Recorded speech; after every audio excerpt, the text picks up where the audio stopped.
A Europa e o mundo testemunharam hoje um momento para a história. Alemanha e França assinaram um novo tratado de cooperação para fortalecer a União Europeia e ainda frear o crescimento do populismo e do nacionalismo.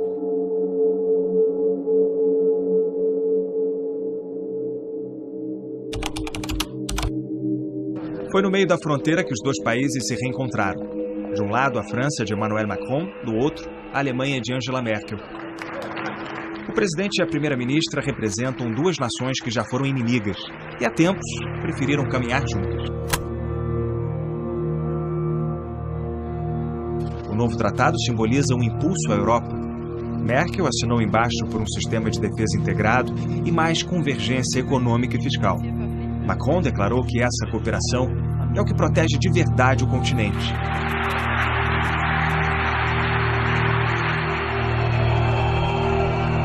Só que os aplausos e as vaias escancaram uma Europa dividida. Merkel e Macron precisam de mais do que uma carta de intenções para convencer as ruas.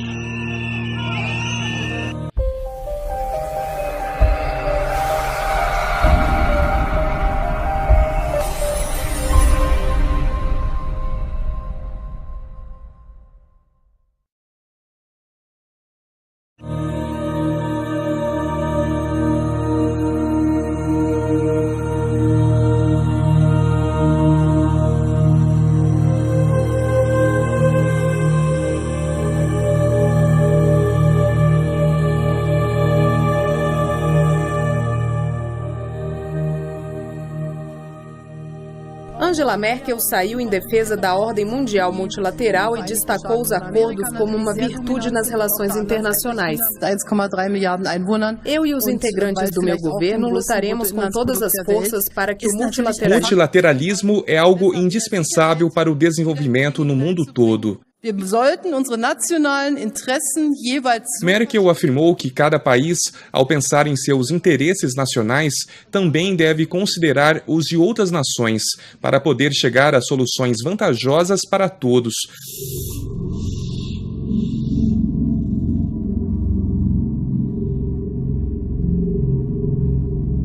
Na Europa, a França e a Alemanha assinaram um novo tratado de cooperação. Parece um antídoto para o sentimento anti-União Europeia que se espalha por alguns países do continente. No Reino Unido, por exemplo, segue aquele impasse provocado pela polarização entre quem quer que o país saia do bloco europeu e quem quer ficar. A assinatura do tratado é uma declaração de resistência contra o populismo e o nacionalismo por aqui. O bloco europeu vive hoje a maior pressão da sua história e o Brexit é um bom exemplo disso. Merkel também falou sobre o Brexit. Ela disse que espera uma saída ordenada do Reino Unido da União Europeia que permita manter uma boa parceria para o bem de todos.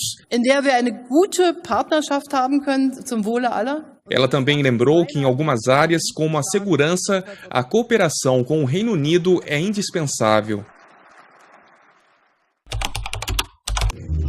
Temendo as incertezas sobre o futuro do Reino Unido após a saída da União Europeia, muitos britânicos começaram a estocar comida. O governo garante que não haverá escassez, mesmo se o divórcio for litigioso.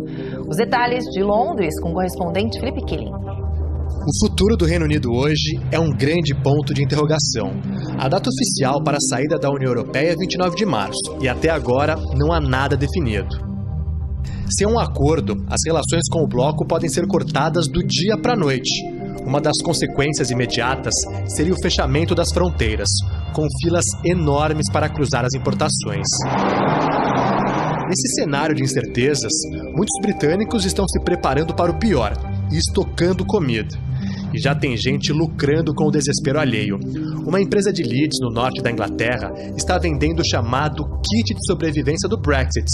Ao preço de 300 libras, cerca de R$ 1.400, ele contém comida congelada para 30 dias, filtro de água, papel higiênico e acendedor de fogo.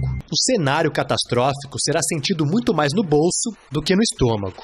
A falta de alguns produtos promete subir o preço final de itens básicos, causando inflação.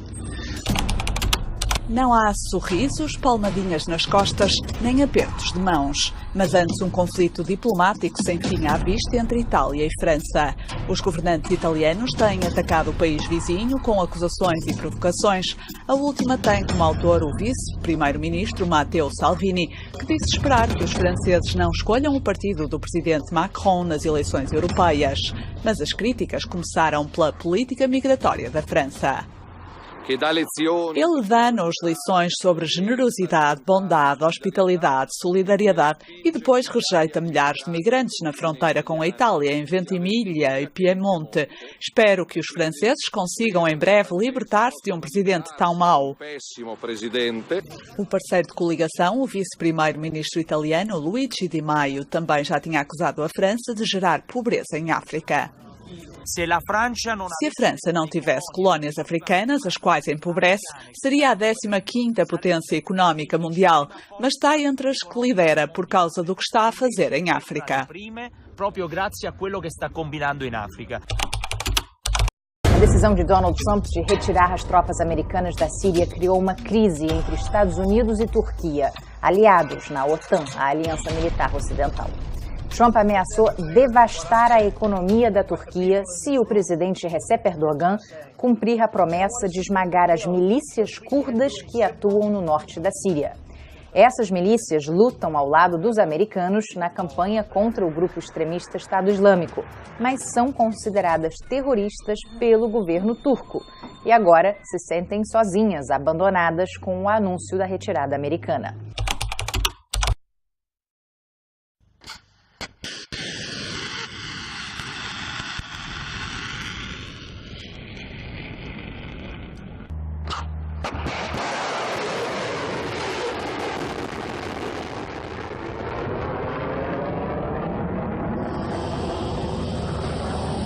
A Rússia revelou imagens dos testes de um novo míssil hipersônico.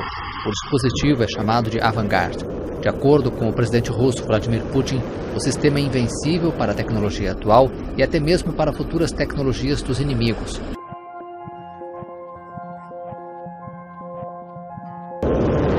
Os novos mísseis de Vladimir Putin não são supersônicos, mas hipersônicos. Segundo o governo russo, 27 vezes mais rápidos que a velocidade do som.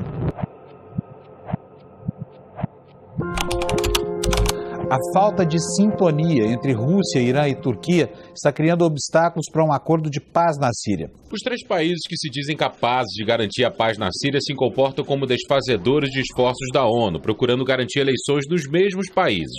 Eleições sob controle da ONU que abririam um caminho de volta para milhões de refugiados, segundo a entidade cujo alcance é universal.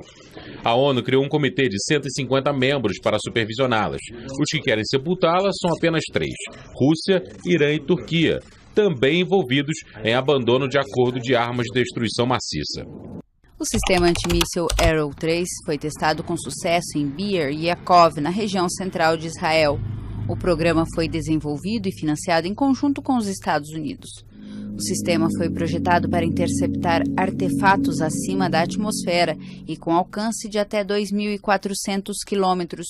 De acordo com o Center of Strategic and International Studies, o sistema foi desenvolvido para lidar com as crescentes capacidades de adversários regionais, como o Irã. Um ataque de Israel à Síria deixou 11 mortos. Pela segunda noite consecutiva, 1 hora de explosões e mísseis disparados por Israel sacudiram Damasco.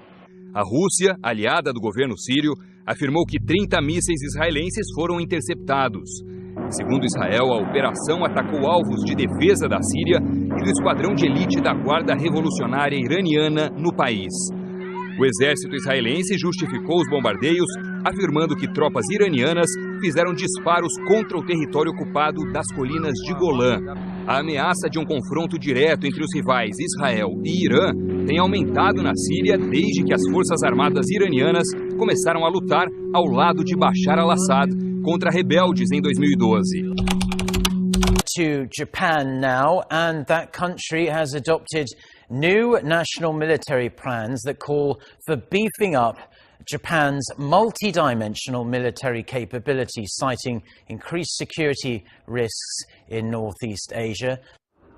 Japan has laid out its new defense guidelines aimed at enhancing its capabilities to deal with security risks at sea, online, and in outer space in order to counter potential threats from North Korea and China. O FMI elevou a previsão de crescimento da economia brasileira este ano, mas reduziu a estimativa para o PIB global. No Fórum Econômico Mundial em Davos, na Suíça, a diretora executiva do FMI, Christine Lagarde, fez um alerta. Segundo ela, há o risco da guerra comercial entre Estados Unidos e China e a falta de acordo para a saída do Reino Unido da União Europeia desestabilizarem ainda mais a economia mundial. A China teve em 2018 o menor crescimento em 28 anos. Os números são do Bureau Nacional de Estatísticas.